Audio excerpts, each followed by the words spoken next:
I'm Chris Oppenheim. People call me Church. I'm the owner of Interstate Inc. in Los Angeles, California. We cater almost exclusively to recovering addicts, and we have a program in place to help artists with addiction issues get their lives and careers back on track. We're trying to raise awareness, educate others, and reduce the negative stigmas associated with addiction. We want everyone to know there is hope, we do recover, and most importantly, even broken crayons still color. Hey, thanks for tuning in to another episode of the Broken Crayons podcast here at Interstate Inc. I got a really special guest today. My friend Heidi here. Her and I actually started this whole recovery path together pretty much. We both hit Stairways community a week or two of each other. Mm-hmm. And yeah, we've seen each other fucking rise from the ashes. The whole journey. Yeah. So where did it... Wait, you've risen from the ashes? Well, I mean, my feet... I still got one foot in the grave. But, I don't know. You gotta. Yeah. But, I don't know. Where the hell... You know what? I've never heard your story. That is absolute nonsense, but I'll tell you again. I mean, I've heard you and I bullshitting about, like, this happened, that happened, but... Yeah. I've never actually, like, heard you speak or anything. Shut up. Swear to God. Wow. Ooh. You remember I wasn't the pillar of what to do in the beginning, so I didn't... Wait. In the beginning? I went like 9 months without even going to a meeting. Yeah. You know? I remember the first time you spoke at a meeting, you decided to do your stand-up comedy routine. Oh, boy. We're not gonna... Wait, back up. That's another episode. Me? Yeah, man. Gosh, well, pretty square beginnings. Pretty square beginnings, you know? No complaints. No complaints about family. I never lacked. I never grew up in a bad area. Sweet, kind, vanilla, straight lace, middle of the road parents and siblings. Where? Huntington Beach. Oh, okay. Exactly. Yeah. So I can't pinpoint anything. I did know that. But... Yeah. Can't pinpoint anything on any of that. My parents never touched a drug, drink, rarely. You know, like my mom will have that glass of wine on a holiday and she's already tipsy and silly and darling. And yeah, I think I can remember, count on one hand how many beers my mother's had in her whole fucking life. Yeah. Brothers, same. Father, on the other hand. Anyway, go ahead. Yeah, no, yeah. I have no daddy issues. Like, you know, my dad's a beautiful stand-up human being, right? So, like, don't know. Can't pinpoint yeah, cannot tell you. Can't find a rhyme, reason why, or whatever, how it started out. Like, I know that from a young age, I was intrigued with it. Like, I would follow strangers around on the street who were smoking cigarettes because I liked the smell of it. I would go spend the night at friends' houses and steal their parents' cigarettes if their parents were cigarette smokers. I would buy no-dos from 7-Eleven and crush up the no-dose pills and practice snorting lines for the day that, like, I'd finally Smarties in kindergarten and shit? Yeah. Crushed up Smarties. And, like, what is that? You know, like, I don't know if I've got, like, some still locked away repressed memory I can't figure out.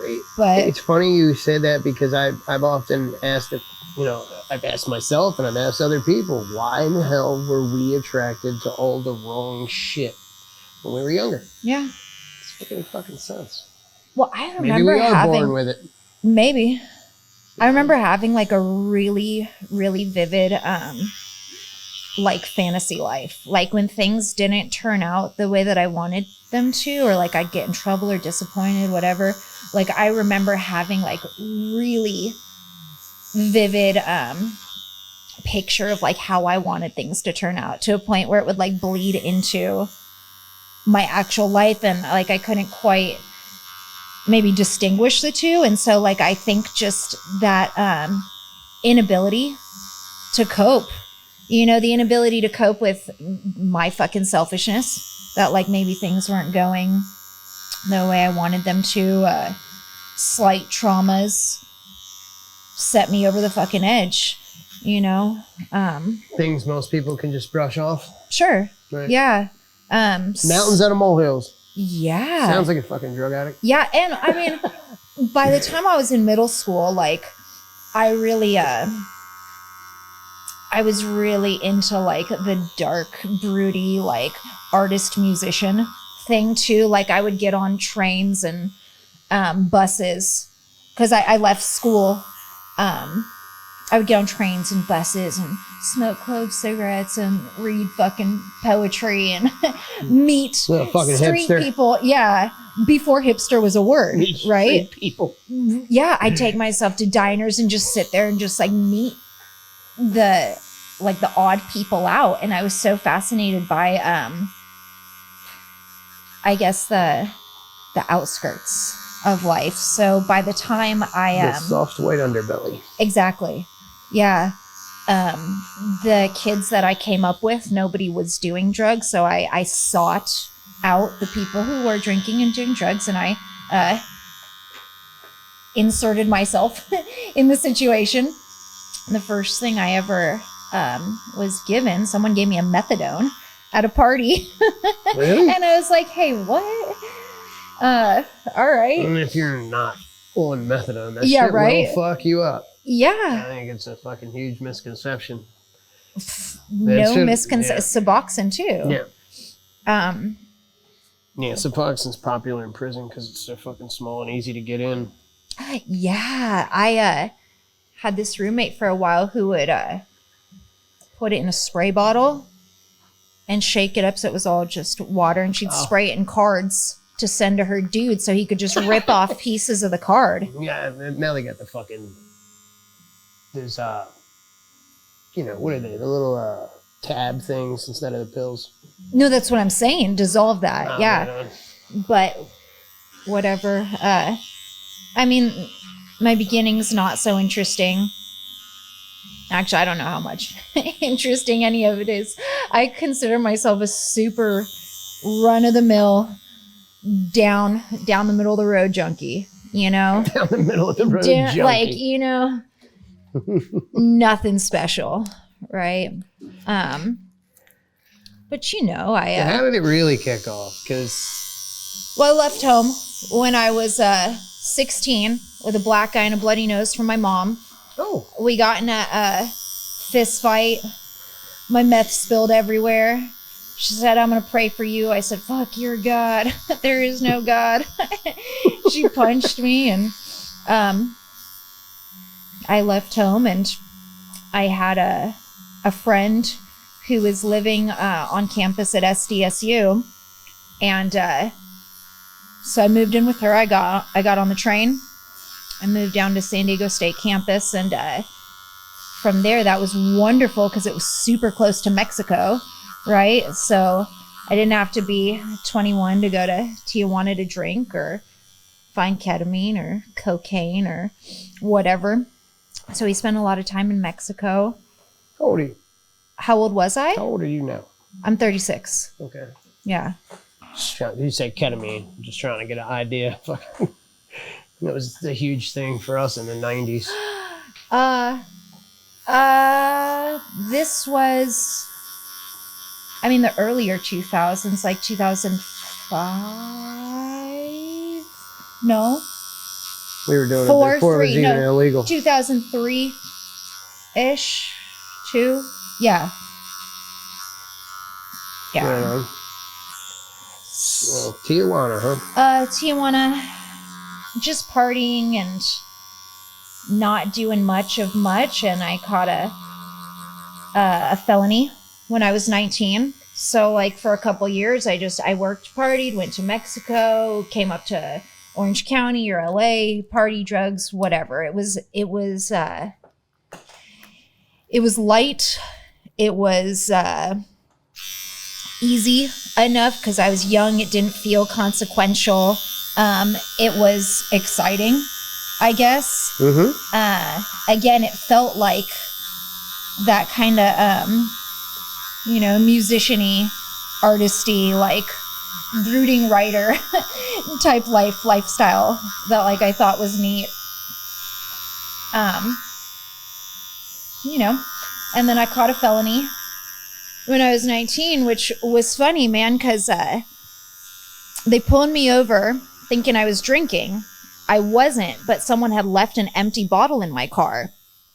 Because I was under 21, the open container meant I automatically got a ticket and they were going to take me into the jail. And I'd never been in trouble for anything before, so I didn't know shit about shit. And I had a empty cocaine baggie in my bra.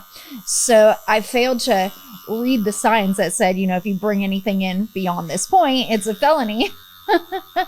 So when they decided to search me and the baggie fell out, Oops. They said, oh, we need to take your blood now. They didn't say that I had the option to. They just said, we need to. And I said, oh, okay. And so they took my blood and came back positive for... I don't know any better. Yeah, I don't know. Whatever. I'm scared and I didn't know shit about shit.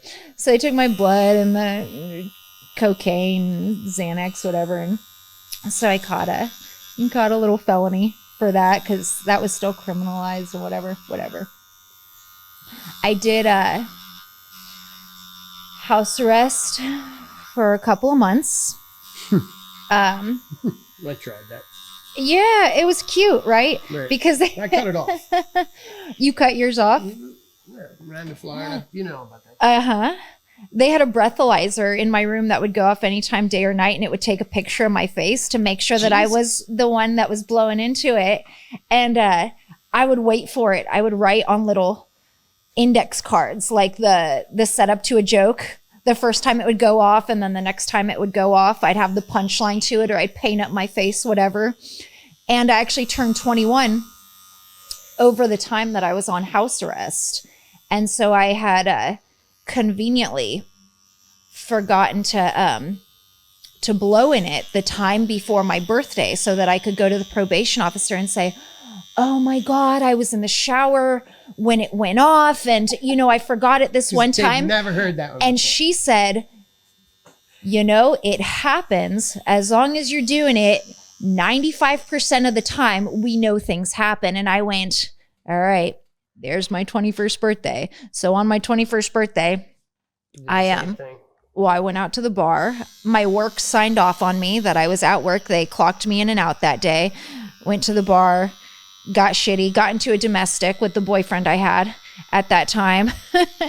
Got home at the time that I was supposed to be home from work. Breathalyzer went off. I didn't blow into it. Violent. Yeah, whatever.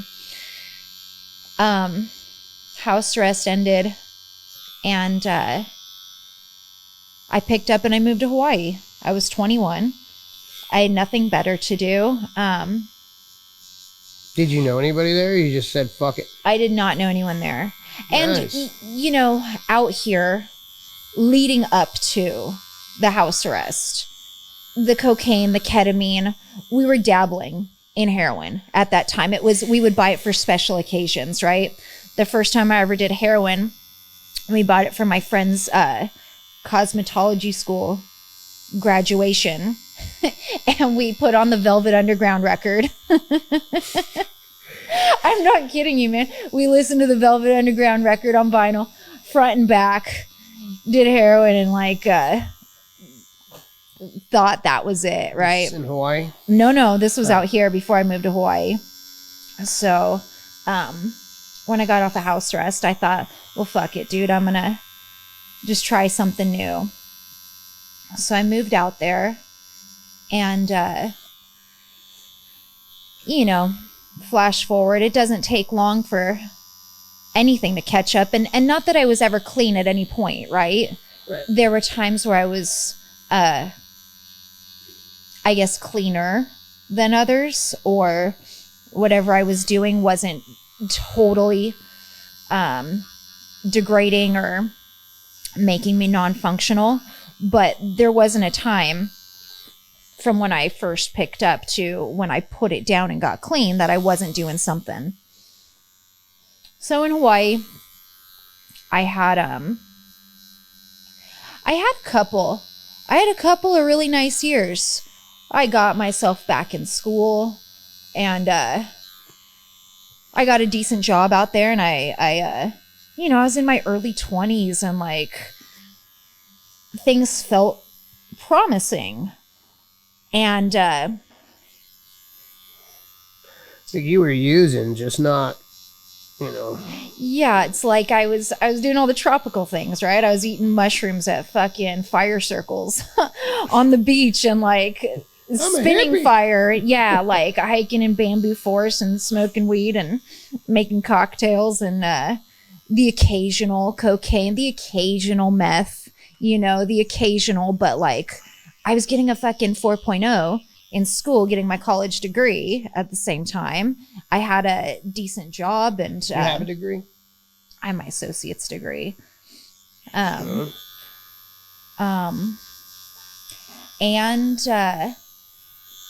then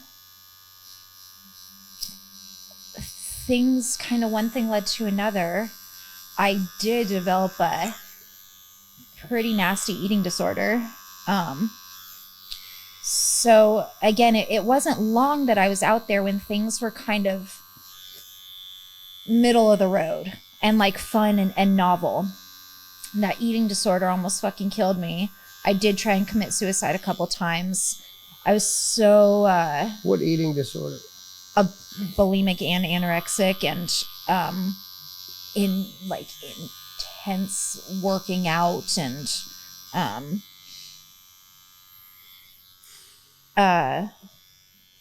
it made me want to kill myself. I called helplines and tried to commit suicide, and I was so desperate. And then as that was kind of reaching its peak, in 1 month's time, I had 2 completely random sexual assaults on me. One, I guess I put myself a little bit more in that position. Hitchhiking is not only very much legal in Hawaii, but it is a like expected mode of transportation. Really? Fucking everybody hitchhikes. I always picked up hitchhikers. Like if my car was in the shop for the day, it was like, oh, okay, fuck it. I'm going to just hitchhike. There's one road that goes whatever direction you're going. Super, super common thing. And so, for whatever reason, I was hitchhiking that day and I always had a rule. It was like, don't hitchhike alone. Don't hitchhike after dark. And that day, you did both. I did both. And I remember this shady little white dude. He must have been in his like mid 50s. He'd driven past me. I didn't even have my thumb out yet. That's the thing. I wasn't even hitchhiking yet. I wasn't even at the spot. He makes a U-turn, comes back around, and he gives me this look, the shoulder shrug, like, you want to get in? And I was like, all right, fuck, like, whatever. And we don't get far before I notice all the vodka bottles just littered on the floor around me. And, like, whatever, long story short, he starts screaming. He's like, you know what I'm going to fucking do? I'm going to go home, I'm going to drink a bottle of vodka, I'm going to swallow a bottle of fucking pills, and I'm going to fucking kill myself. Would you like that, you fucking bitch? No, I'm sorry, you're so lovely. And he starts like reaching over to me, and he starts reaching for the glove compartment. And I was just like, holy shit, fuck this dude. And we start going around yeah. And it got weird, and when we were going around a curve, finally, I jumped out of the car. I jumped out of the moving car. And then the next time was just a couple weeks later, and I used to run the beach. I used to run miles on the beach every morning. And then I'd just like sit at the end of my run and like meditate for a minute before I'd walk home. And some dude jumped out of the bushes one morning. I wasn't even like alone on the beach. It wasn't even super early. It was probably like 10, 11 o'clock in the morning. And some dude jumped out of the bushes and pulled me into the bushes. And between my already inability to cope with things, the fantasy life that I had, the super rigid structure I had on myself, what I was doing and who I was, and add a couple traumas into it, I was fucking done. I was just done. And there was a group of guys that I knew that were having, quote unquote, problems with Oxycontin and heroin. And I was like, all right, I'm calling them up. I'm hanging out. And just like I'd done when I was a kid, finding the people who were doing what I wanted to do, I found them and I did what I wanted to do. So when I got hooked on the opiates, I made a very, very conscious decision at that point. I said, I don't want to fucking feel. Why do other people get to do this and I don't? Like, I actually had that logic for myself. Like, why do they get to do this and not have to fucking face their responsibilities and I do? Some bullshit victim thinking there, but I remember thinking that. So, there we are.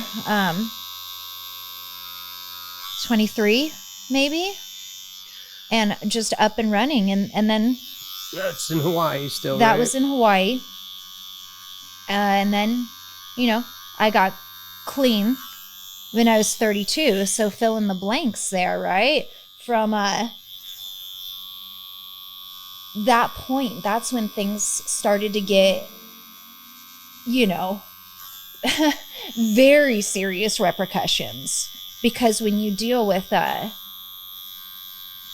physical withdrawals and like the absolute obsession and degradation, prior to that, like I was shitty, right? Like I was a shitty kid. I was a shitty kid that thought like I was something other than what I actually was.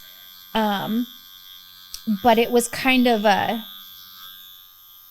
don't know, redeemable shit. Just kind of like, hey, you punk kid. You know what I mean? Like a waggle finger at like the nonsense I was doing. Or at least that's what I'm telling myself now. It wasn't until, my diet consisted of opiates and meth every day for the next 10 years. That, and then like the conscious decision I made to start that, I made a very, very conscious decision at one point when I was trying to straddle between two lives. Like the image I was trying to maintain of people thinking I was okay, still working a normal job, whatever, trying to hide things. And then one day I decided, fuck, I can't do it anymore. I'm going all in. I want to be the best damn junkie that I can be. And like, I made that very conscious decision then too. Like I guess now that I'm saying all this out loud, like it's kind of wild, like realizing when I look back that like, I don't know, like I almost knew exactly what I was doing, but at the same time, like, how the fuck can you really, really know what you're doing until you're up in it? Yeah. And it's gradual, we didn't wake up one day just fucking hardcore dope fiends. No. And of course, like all those same things. Oh man, like, fuck those junkies that use needles, I'm never gonna do that. Look how fucking gross they are, sitting in bathrooms for hours. Fuck, that's so disgusting. And then like, oh, did you? Never? I never said that. Unfortunately, I was, I was ready to try that shit fucking right away. I was too curious. I was too, I think I snorted heroin twice before I shot it. And when I was shooting dope for the first time, I wasn't old enough to drive a car. Yeah. So just brought up in different fucking times and different places. Sure. Well, again, like, I sought out everything. And then from the people that I knew who were snorting, smoking things, I sought out the people that were shooting things, It was like, I always wanted to push it to the next level, right? And which is funny. 100%. Yeah, because I fucking hated everybody. Great. Like, I just bulldozed my way through people to get to what it was I wanted. And what I wanted ultimately was oblivion. Yeah. Yeah. I wanted to be so fucked up that I had no idea what the hell was even happening. Yeah. Absolutely. And, you know, goal achieved. My motto used to be, if it ain't synthetic, it's fucking pathetic. The stronger, the better. You know what I mean? Like, yeah. It didn't need a brand name. Yeah.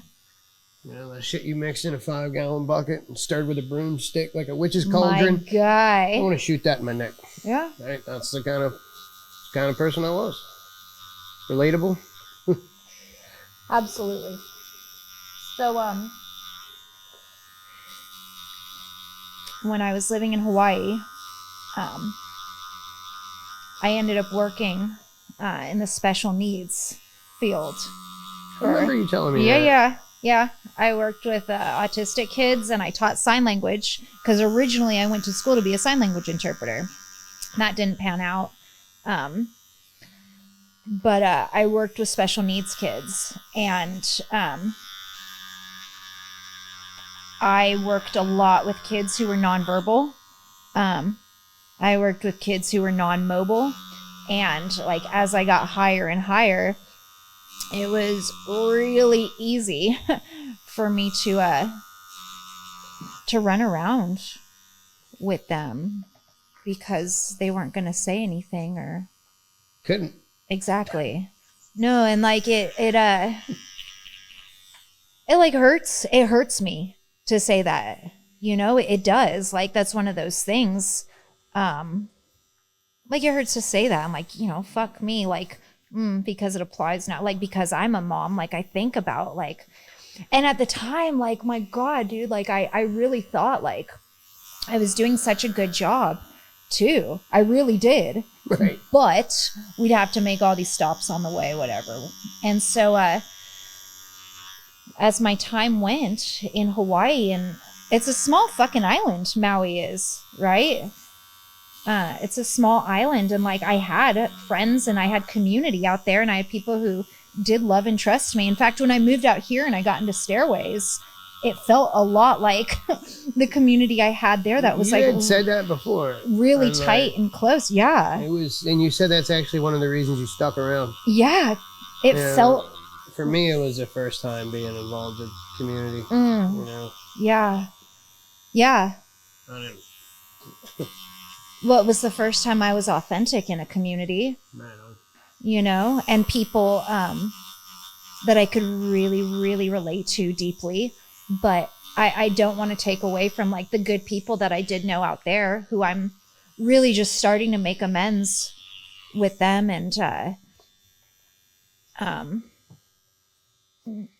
start to communicate with people. But so between working in the special needs field, like for Department of Health out there, and having people who were watching me fucking slip and slide away, the walls were closing in on me, you know? So after I like fake deposited my rent checks out there, actually what I was doing was I was putting in, you remember when you would put the envelope with the check or the cash into the ATM and then you could pull out money? I was just putting in empty envelopes and just pulling out cash for myself, and I was surprised it took them so long to catch on to that. I did it on like a holiday weekend, like before the long weekend. Just the banks, like in general. It took them forever to realize they were doing that shit. I got banned from the banker from actually having a debit card. I'm still not allowed to have checks today. But I got banned from it. Like I had to actually physically walk into a bank to put in any money or withdraw any money. Whatever. I was stealing from bosses and friends and just whatever. And so I left Hawaii with my tail between my legs, and I ran back to California where I'd left years before. And now, okay, there's a couple stories in between here and there. Like I lived in New York City for a little bit. Like I lived in Colorado for a little bit. You told me about that the other day because we were talking about that movie Party Animal. Oh yeah. You knew the New York rave scene and shit. Yeah. So like I kind of jumped around and Jesus Christ. Found myself wherever I went and just did shit and met people and wherever I go, I take whatever. That shit. Yep. But when I moved back to California, that was the first time I told my parents that I had an opiate addiction, right? Because I very actually and authentically wanted to do something about it. Like, I knew I was ruining my life. Like, my arms were already torn up at that point. I found which is what we're doing right now. I think yeah. the people obviously can't see because the cameras are on our faces, but I'm covering the old track scars. Mm-hmm. Which, yeah. good for you, you know? Yeah. You weren't going to cover them originally, and you were just going to own it. Yeah. Which is cool. It's commendable, but that changed when you had your daughter. Yeah. So I spent years. One thing for people to judge you, but... Yeah. I spent years and years in Hawaii and California, in case you don't know, 2 places that are very fucking hot. I spent years with my arms covered up, and they were open, active, gross sores for a long time. And I spent so much time and effort finding. Yeah, not to put you out there, but it is definitely some of the worst I've seen. Yeah. You know. Yeah. Like you were going hard out there. Yeah. You weren't playing around. No. Bandages, gauze, you know, and then like when I was homeless, like I'd leave that shit on for weeks at a time. Like, church, the smell. Yeah. Yeah. So yeah, I spent years in shame. Here? Yeah. I was gonna say I spent years in shame about my arms. So when I got clean, and they healed up, it was really liberating for me to not give a fuck and to be okay to walk into a store or a restaurant and like, I know people would look, but at the same time, the people that would say to me sometimes at meetings who were brand new or when I worked in treatment, like, oh my gosh, that's amazing. Like, I thought mine were this and this, or like, it's inspiring to see it. And so I said, okay. I remember introducing you to a girl in front of the vape shop. Yep. When the meetings were over there. Yep. And she was so like, ashamed. She felt horrible because of the scars. And I was like, no, you need to talk to Heidi. Yeah. Yeah. So now that... Which is cool. That's what it's all about. Helping each other fucking deal with all the bullshit that we fucking been through and, you know. It is. And wreckage. That's why I felt a little bit emotional about doing this because if it were just me on my own accord, I don't know if I would be doing this just yet or right now or whatever. But like you said, having my daughter now and the thought that I had that, you know, before she's old enough to really understand or comprehend anything, for her to always see my scar. I've got a niece who would ask me for the last 4 years, like, what are those from? And, oh, you know, accidents, because I didn't know how much or how little or whatever. And for my daughter to grow up seeing it, I just thought, you know, not only does she not need that, like, fuck other judgmental kids or parents or whatever that maybe tell her a story about me, when what I want her to see is who I am in the life that I'm living. Right. You know? So... yeah. I do know. Yeah. So, yeah, it's been intense just thinking about this and what it's meant to me. And not only that, but like, dude, so much trauma to my arms, and like emotion is attached to them. When I first went to treatment, I was alone when I finished my 30 days. There was no one else in the treatment center. They'd all left. And so instead of having a little like coin out party, they asked what I wanted. I said, I really wanted a massage. So they had a massage therapist come in, and I told him, because my arms were still pretty wounded at even 30 days clean. Yeah. I mean, no, there was still like some abscesses that hadn't popped yet, even after the 30 days. I said, look, my arms are really gnarly. You don't have to touch them. And he said, no, it's okay, I'm going to. And it was the first time anyone other than myself had touched my arms, and like there was like care and compassion there too, and I lost it, dude. Like I was crying, and he said, I think he said like his dad was an addict and left their life. I remember you telling me how when your mom saw him for the first time too. Do you remember that? I told her when I had 6 months clean. I still hid my arms that whole time, and we were going to Texas for my brother's Air Force graduation. I knew it was going to be hot as shit in Texas, so I planned this whole thing to show her so that she wouldn't just be shocked and surprised, because it is shocking to see. Yeah, it's very visible. Yeah. I didn't tell her I was getting this, though, so surprise, surprise, the next time you see me. How did she react, though? Do you remember? I do. You told me. Yeah, I mean, she kissed him. She did. Oh, God, I did forget that. She did. She grabbed my arms and she kissed my arms. Yeah. Yeah. As if to say, I do not care. Yeah. So. It's pretty awesome. Yeah.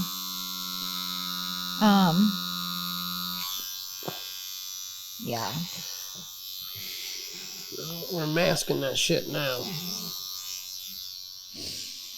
You're gonna hide them in all this colorful fucking circles, biomechanic shit. Yeah. So, yeah, I was homeless out here. Mostly in Orange County. Actually, Amanda and I were talking about all this last night. When I first moved back to California, I had tried to reconnect with some of my old friends out here, but like I was kind of unconnectable. Like, and I was so bitter and resentful towards them because I wondered like why they didn't want to help save me and like why they weren't so willing and down to hang out. But from like an outside perspective now, like I was intense. Like I wouldn't have wanted to be around me either. So anyways, I had told my parents, and I kind of made this effort, I guess, that like I wanted to come out here and get clean, but I didn't know shit about treatment. I didn't know shit about the program. I'd never met anyone who'd gotten clean. So like at best. And stayed that way. No, absolutely not. So like at best, my effort was, ride a bike, take Suboxone, like look for a therapist, take some vitamins, like just try and keep myself busy enough to like run away from it in my mind. And like it didn't happen. And I brought it up to my parents, and it never got talked about again. Like they didn't know how to approach it. They had no idea about anything. They said, well, can't you just not? And I was like, okay. Just knock it off. Yeah. Don't do it anymore. To which, since I've gotten clean, they apologized about that. You know, they said, we know you came. They didn't understand. No. And I didn't either. Like really like what it would take. So since I didn't have any friends and no job, fucking nothing, I found the drug dealer and I started dating him, right? Because that's what you do. And I'm saying to Amanda last night, like I reached the like peak and pinnacle of all things I could be doing by being like a junkie housewife, right? His family were multi-millionaires, if not billionaires, perhaps, with the companies that they owned. And so the apartment was paid for, the drugs were paid for. I didn't have to do shit, man. Like I just get high and watch Netflix and bake cookies and yeah, man, it lasted for like a year and a half. And I even remember thinking like, dude, it will never get better than this. Like it just had anything. Like I didn't do shit. I didn't hardly leave that apartment. I stayed drunk a lot because he was fucking awful and disgusting and horrifying, but my other needs were met. So I stayed drunk to meet other needs, you know? until he got arrested and disappeared. And at first I was like, oh, this is amazing. Like, I have all the perks, but he's gone. Thank God.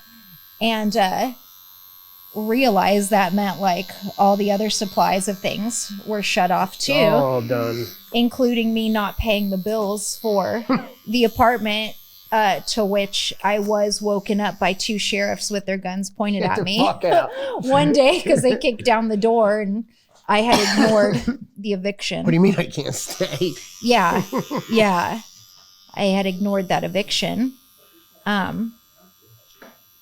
So then I still had a car at that point. So I lived in the car till I didn't have the car, till the car shit out on me. So it was just, I mean, at that point it was just dominoes. Like I told you, I'd already given in, like, this is the life I'm going to lead. This is what I'm doing. And, so I was homeless, for the last year and a half, before I got clean. And so I say, like, middle of the road junkie, like anything that you have heard or anyone has done while a homeless, fucking heroin meth addict, like that was my story, you know?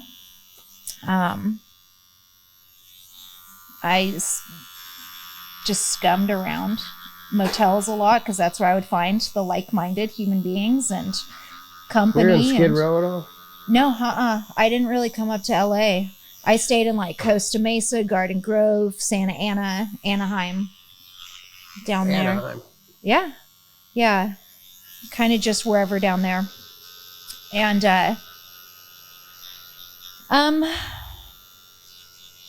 yeah. Yeah. That blur of like, you know, just kind of being a foot soldier, walking miles to make shit happen. Sometimes I'd get lucky and someone would have an apartment that I could crash in for a couple weeks. Sometimes it was sleeping at playgrounds. Sometimes I'd be in the motels. Just kind of whatever. Somehow I always managed to stay high. I was never sick. Imagine that. Never sick at the end. Imagine that. Yeah, right? But I knew I was gonna fucking die. Like, there was no joke. Like, there was no delusion to my situation. Like, I didn't come in to the rooms of recovery like thinking I could keep it up, right? I had already just like long hit my desperation and degradation and just my bottom of the barrel. And even after I'd hit that, how did you even get to the recovery situation like that? Yeah, that's what I'm gonna. Yeah, where you heading? Yep. So like while I was motel hopping, I met a lot of what I now know to be brokered kids. I had no idea about any of that. And I was wondering, like, fuck, like, why am I meeting so many kids who have just left treatment who are from out of state? Like, I kept hearing this same story, like, over and over again. And here comes fucking Heidi being the person to save them and get them high when they left treatment and they were desperately looking for something. I had no idea. And they always had money, right? Go figure. Yeah. Yeah, dude. I fucked with a lot of those kids because they'd end up in the motels and they'd want to get high, and then they'd tell me that they were going to go back to treatment pretty soon and let them know if I ever wanted to go.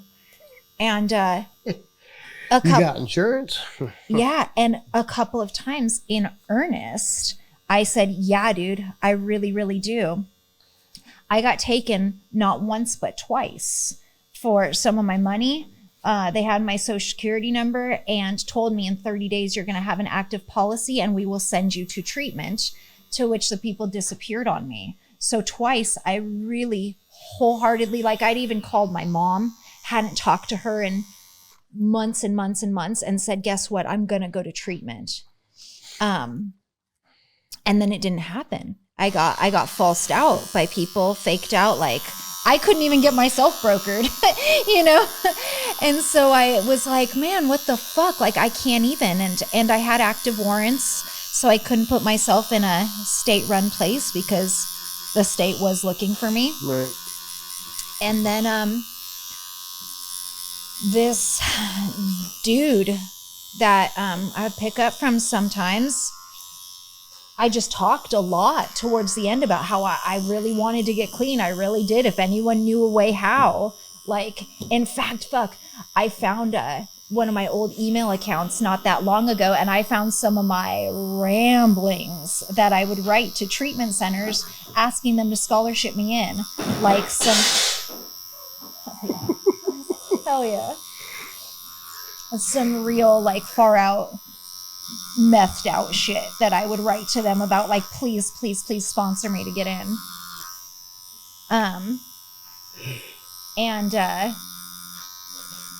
Anyways, I got a phone call. Was one of them Stairways? No. I mean, Stairways isn't treatment. Right. Stairways is sober living. But anyways, I got referred to this nurse who was doing like a homeless outreach to help sponsor someone who really, really wanted to get into treatment, to go to treatment. He knew that, you know, most of the time people would have to have good insurance policies to actually get like away from their situation and the help that they needed. And most of the time, homeless people do not have that. So figure. I got given this guy's number, and at this point I'd been falsed out twice by people, and I was like, all right, yeah, fuck it, we'll see. Right. I'm sure it's gonna happen. But this guy, he made me continue to call him for months and check in constantly and keep telling him why I wanted to get clean, why they should pay for my insurance, why they should help me. See, that's crazy. It's crazy. And the fact that like me, a homeless fucking junkie, can actually consistently make those calls. Yeah, most can't. Dude, I wanted it so bad, church. Like I wanted so badly to get out of what I was doing and the life that I was living. Same. But when I got that phone call, hey man, you want to come out to LA, put your shit together? Yeah. I was gone. Yeah. Fuck this. I'm out of here. So I kept calling and I kept calling, and finally it was early February. He said, all right, you know, get your butt up to Lancaster. What program was it? It was called Quest to Recovery. It was brand new. I was their fourth client there. Like I was in the first household of people that were there. They were brand new. And it took me, was it like 16 hours to get that 4-hour drive up to Lancaster? I showed up in the middle of the night, like knocking on the door, and they were pissed. They were so pissed. And you told me to come. Here yeah. I am. And I had no idea like what was in store, like what was to be expected of me. In fact, I remember when they were doing the intake and they were asking me some of those basic intake questions, like I couldn't even comprehend some of it. And they're like, well, like, what do you mean you don't know? Or like, explain yourself. I was like, I've never done this. And they're like, oh, first time? I was like, yeah, first time. So when I got there, I was so excited that there was a toilet in my room, that there was a roof over my head, that there was food downstairs that I could access if I wanted to. They let you eat? That was nice of them. They let me eat, yeah. I mean, like what I could stomach. It was Gatorade and whatever for a couple of days. But I just remember feeling like, all right, I'm safe, because for the years before that, like whether it was as bad as it was at the end or not, like I was never fucking safe. I was always around shitty, scummy, stealing. I mean, the things that I did, you know, and the people around me did, and the element's the same. No matter it's all the same.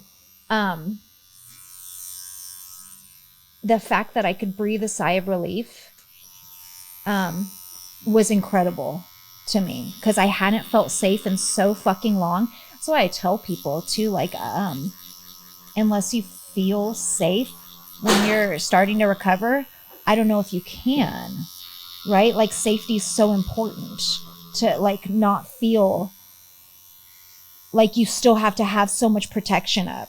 And of course, people can recover in all sorts of circumstances. But for me, I think if I still had that so much of my guard up, I don't know if I could have or would have. Part of making those changes is to become vulnerable.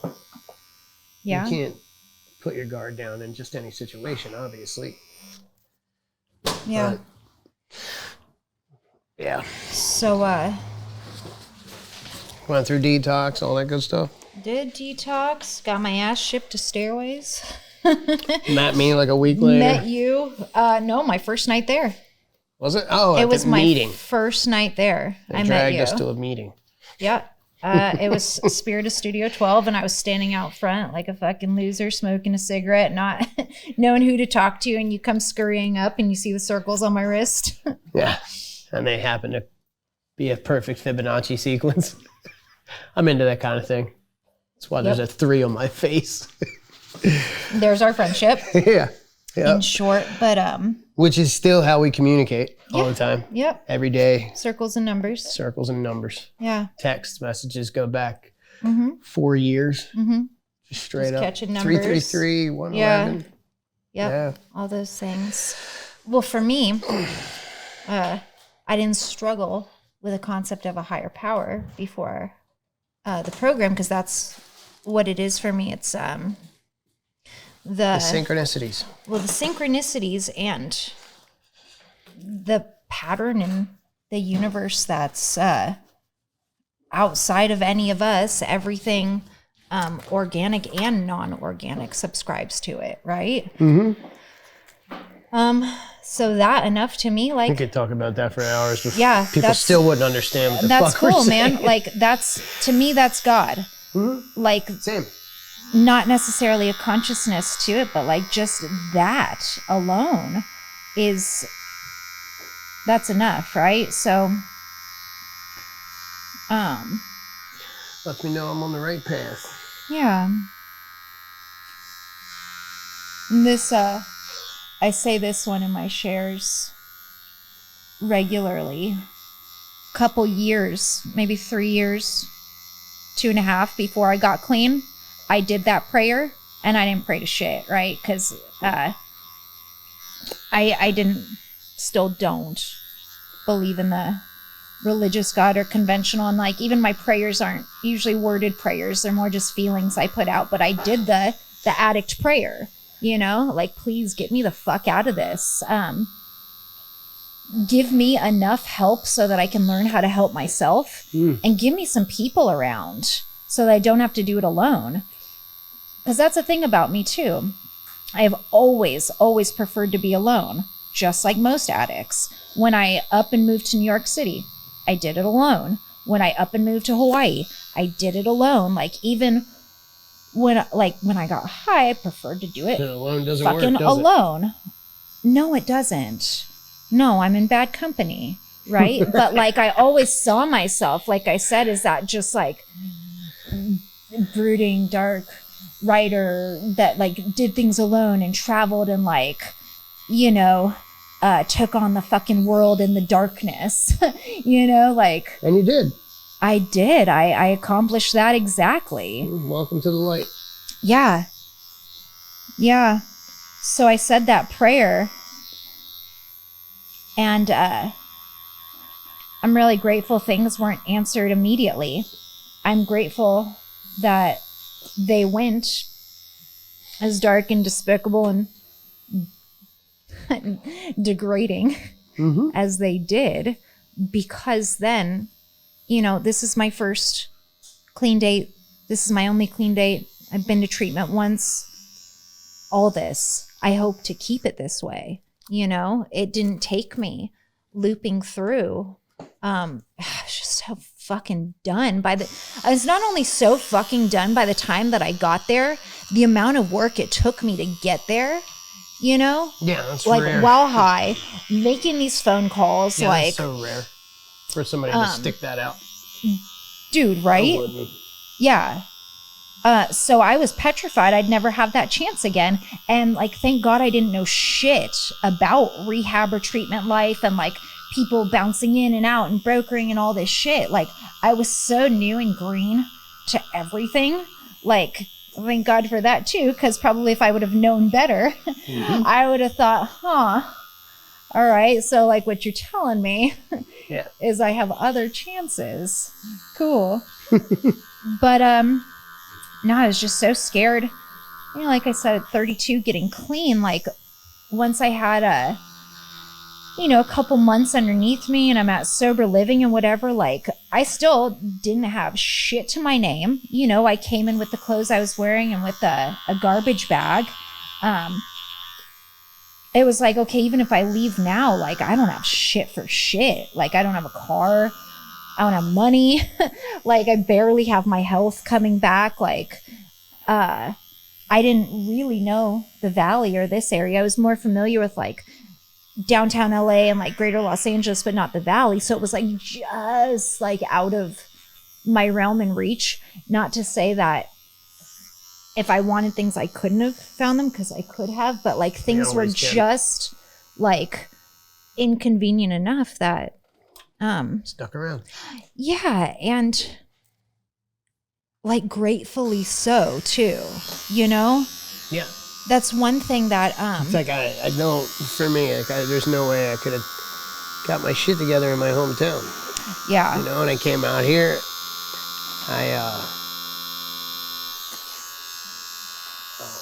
I didn't know anyone or anything, and it's just like I noticed one thing, and that was I have absolutely no fucking body to lean on if I don't stick around.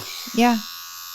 You know, it's like I see kids that would relapse and go back to treatment and shit, and I was just like, I don't even have that option. I don't have insurance. I went to a fucking state facility. Yeah. You know? No, and my warrants... Between that and the fact that I ripped and ran for damn near 30 years, I was just tired. Yeah. I don't fucking want to run anymore. My warrants were active until I had 18 months, and then I went and cleared them up. So it was like I had gotten just enough space and perspective. Thank God. And, you know, again, at first I thought I was on a pink cloud when I first came here, but it wasn't just that. Like, I was so grateful that my shit stunk for so fucking long before I finally got here that by the time I did, I was just beat up. I was beat up. I was exhausted, and anything was better than what I was doing. Like, Jesse laughs about it because I was in that roommate situation when I first got here, and everyone else in the house was, how do I say this all nicely for the podcast? Everyone else was saying, no. I don't know who your audience is going to be for this. Doesn't matter. Everyone in the house was like, holy fuck, like if I was in that room, like the smell, the sounds, the looks, like I'd be out of there. And I was like, bro, you have no idea the smells, the sounds, and the looks I was living with before I got here. This isn't even that bad. Some of these fucking kids were like, I was like, this is not even that bad. And I don't have to fuck this one. My God. Like, we are cool, man. I got my own bed. Like, I can pop on headphones. Like, we are fine. Yep. Yeah. Anyway, we are about out of time. Thank God. I think you could use a break from the tattoo anyway, right? Sure. It's looking pretty cool. Cool.